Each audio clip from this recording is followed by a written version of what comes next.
ఈనాడు శ్రీ దుర్గాదేవి యొక్క అవతారం. దుర్గమ్మ తల్లి యొక్క ఆవిర్భావం చాలా ఆశ్చర్యకరమైనటువంటి సందర్భం.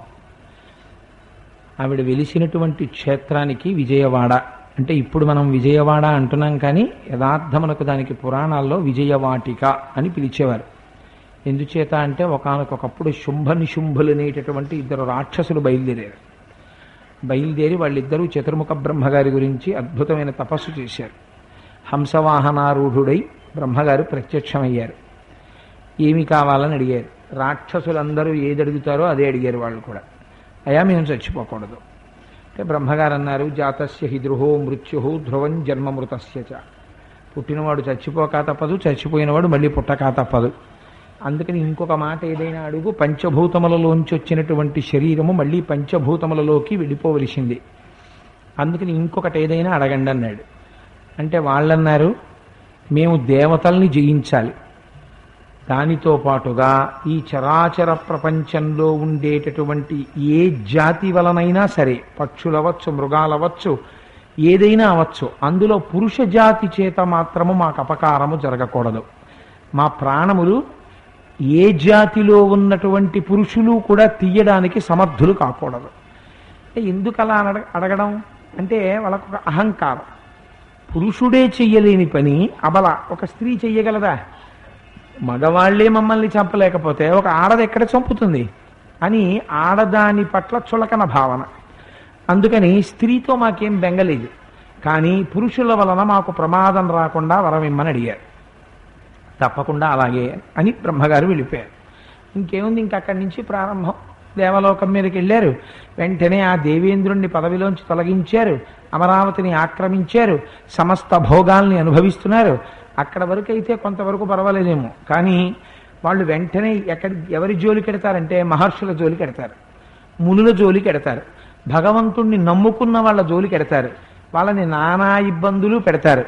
పెడితే అప్పుడు అమ్మవారు ఒక ప్రతిజ్ఞ చేసింది, యదా యదా హి సాధూనాం దుఃఖం భవతి దానవ తదా తేషాం చ రక్షార్థం దేహం సంధారయామ్యహం అంది. ఎప్పుడెప్పుడు నన్నే నమ్మినటువంటి సాధు పురుషుల యందు నువ్వు అనుచితమైనటువంటి రీతిలో ప్రవర్తిస్తావో, వాళ్ళ మనస్సు కష్టపడతావో, ఆనాడు నేను అంతటా ఉన్నటువంటి తల్లిని ఒక రూపాన్ని ధరించి నీ సంహారం చేస్తాను అని ప్రతిజ్ఞ చేసింది రాక్షసుల్ని. అందుచేత ఇప్పుడు వాళ్ళని సంహరించాలి కాబట్టి అమ్మవారు తన శరీరంలోంచి 2 అంశాల్ని ప్రాదుర్భావం చేసింది. ఒకటి కాళిక, ఒకటి దుర్గాస్వరూపం, అదే కౌశికి అంటారు. వీళ్ళిద్దరూ బయలుదేరారు. ఇందులో గమ్మత్తు ఏమిటంటే కాళిక ఆకృతి చూడడానికి కించిత్ భయానకంగా ఉంటుంది. కానీ ఒక్కటి మీరు జ్ఞాపకం పెట్టుకోండి, తెలిసి తెలియక ఒక మాట అంటూ ఉంటారు, అమ్మవారి స్వరూపాల్లో కాళికాదేవిని ఉపాసన చేయకూడదండి అంటారు. లేకపోతే అమ్మవారి స్వరూపాల్లో దుర్గాదేవిని ఉపాసన చెయ్యకండి. మీకు నేను ఒక మాట చెప్తాను. ఇదే చంద్రశేఖర పరమాచార్య స్వామి ఒక చోట ప్రశ్న వేశారు. మన అమ్మే ఒకనాడు మనం చెయ్యకూడనటువంటి తప్పు చేస్తే అమ్మ చాలా కోపంగా ఉండి మన 2 లెంపలు వాయించేస్తుంది పట్టుకొని. అయితే ఆ శిక్షించడంలో అమ్మతనం ఉందా, మిమ్మల్ని బాధ పెట్టడం ఉన్నదా? ఒకసారి ఆలోచించండి. అమ్మతనమే ఉన్నది. కాళికామాతని ఉపాసించి రామకృష్ణ పరమహంస ఏ స్థాయికి వెళ్ళారు, దుర్గాదేవిని ఉపాసించి ఎంతమంది భక్తులు ఎంత స్థితికి వెళ్ళారు. ఈ రూపాన్ని ఉపాసన చెయ్యండి, ఆ రూపాన్ని ఉపాసన చెయ్యకండి అని చెప్పడం కుదరదు, అది తప్పు మాట అసలు.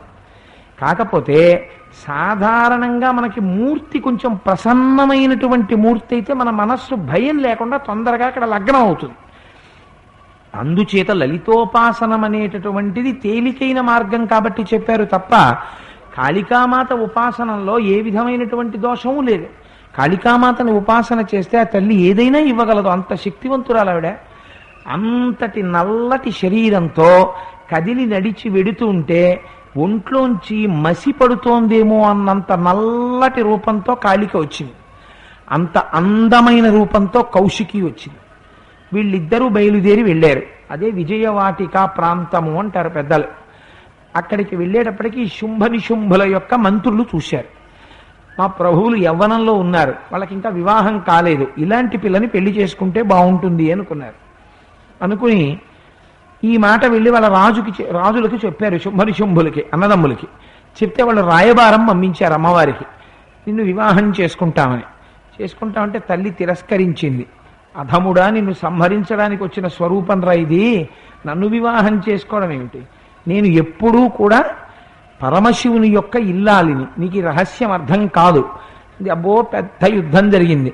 ఆఖరణ అదే కదా మనం ఇక్కడ రోజు క్యాసెట్లో ఆ పాట పాడుతున్నప్పుడు వింటూ ఉంటాం, అయన్ని జహుంకృతి మాత్ర నిరాకృత ధూమ్ర విరోచన ధూమ్ర శిఖే సమర విశోణిత బీజ సముద్భవ బీచలతాధిక బీజలతే శివ శివ శుంభ నిశుంభ మహాహవ దర్పిత భూత పిశాచపతే జయ జయ హే మహిషాసురమర్దిని రమ్యకపర్తిని శైలసుతే అని. అందులో రక్తబీజుని వంటి రాక్షసులు ఉన్నారు. వాణ్ణి ఒక కత్తి పెట్టి పొడిస్తే వాడు రక్తపు చుక్కలు కింద ఎన్ని పెడతాయో అందులోంచి మళ్ళీ అన్ని వేల మంది రాక్షసులు పుడుతుంటారు. ఇప్పుడు చూసింది కౌశికి ఏం చెయ్యాలని, కాళికాదేవిని పిలిచి చెప్పింది, ఈ రక్తం నేల మీద పడితే అందులోంచి పుడుతున్నారు వీళ్ళు, అందుకని నీ నాలుక పెద్ద నాలుక జాపమంది. ఆవిడ పెద్ద నాలుక జాపింది, దాని మీద యుద్ధం జరిగింది, వాళ్ళని తెగటార్చింది కౌశికి. వాళ్ళు సంహరింపబడ్డారు. అప్పుడు ఆ రక్తం పడిపోతున్న దాన్నంతటి కాళిక చప్పరించేసింది. ఇది ఎందుకు చేసింది? మనని రక్షించడానికి చేసింది. చిట్ట చివరికి ఆ శుంభనిశుంభులనేటటువంటి రాక్షసులు ఇద్దరూ కూడా ఆ కౌశికి అనబడేటటువంటి స్వరూపం చేతిలో నిహతులయ్యారు. అదే దుర్గాదేవి యొక్క స్వరూపము, దుర్గ యొక్క అంశ అది, అదే దుర్గ యొక్క తేజస్సు. కానీ ఆవిడ అక్కడ ఉన్నటువంటి ఋషులందరూ జయ జయధ్వానం చేసినప్పుడు కనకవర్షాన్ని కురిపించింది. అయితే ఆవిడ కనకదుర్గ అని పేరు పెట్టుకుంది.